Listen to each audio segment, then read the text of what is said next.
All right, let's check in now with meteorologist Stephen Nehrenz. He's got a look at our forecast for us. Hey, Stephen. Yeah, it's looking still cold, definitely around the metro and all of eastern Oklahoma. Of course, last night, yesterday through last night, some big time snows. And I mean, it was very impactful in far southeastern Oklahoma. This was early this morning, overnight early this morning. It's Quinton near Henrietta. I mean, look at the ruts on the road there. This is off, kind of the main highway drag there, but it's enough to be really heavy on those roadways. This is another shot from Sequoia when he was stuck for a while on I-40 with a lot of those accidents they had overnight. And he kind of pointed his camera off to the side and look at all that snow, heavy snow on the tree limbs there. And there actually were some power outages in spots, especially LaFleur County and also in northwest Arkansas had some power outages. Now here's a look at southeastern Oklahoma this morning, a little further south around McAllister. We just talked to Vaughn a few minutes ago and he mentioned, as you can tell, I mean, roads are looking great. Temperatures 34, 35 degrees makes a world of difference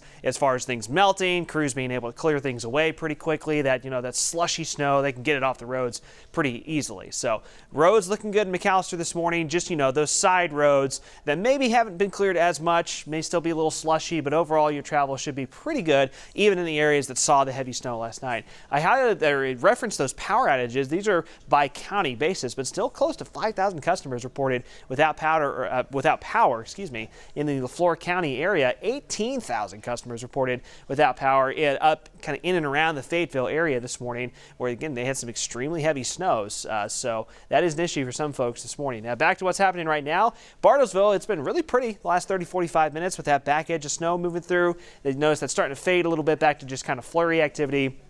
Snow on the ground from yesterday and last night. Roads, though, just wet. South Tulsa, you can look really closely, look really carefully, but you can see a little bit of that flurry activity flying on by this morning. For folks that didn't see any of it in Tulsa yesterday, we had some snow that briefly accumulated in Tulsa last night. A lot of that happened after a lot of folks went to bed. Here's that last kind of gasp of this storm system. And once again, this is not much, but flurry activity, embedded brief pockets of light to moderate snow in here coming down the I-44 corridor, Tulsa, up to Claremore, and then up to Veneta, down towards Owasso, Lake Keystone as well, and Manford. And again, that'll move through pretty quickly over the next couple of hours. By late morning, most of that moves away. Temperatures still cold. They're basically in the range that they were since last night in the low 30s. 32 in Bartlesville and Pawhuska and Pawnee, 34 to 35 in Tulsa.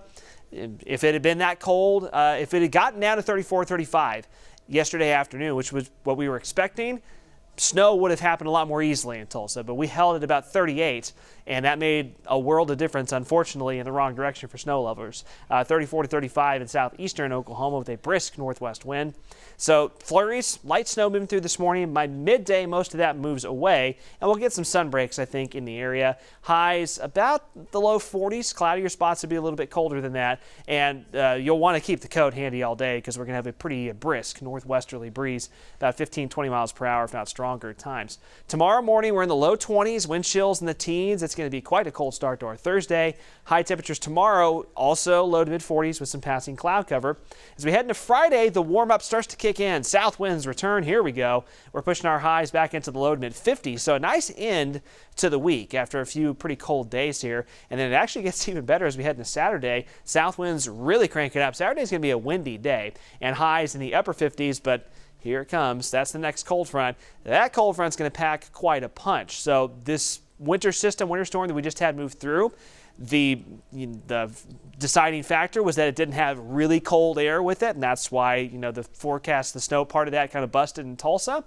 Well, this cold front coming in Saturday night and Sunday morning is a strong one. This has got a little taste of Arctic air with it, and we are going to be feeling it early Sunday, so you're going to want to enjoy the warm-up Friday and Saturday. Now, along with that front, right behind that front, early Sunday morning, there will be a little bit of moisture, not a lot, but could be just enough that we could have a few hours of some freezing drizzle Sunday morning. So we're going to watch that for you very carefully.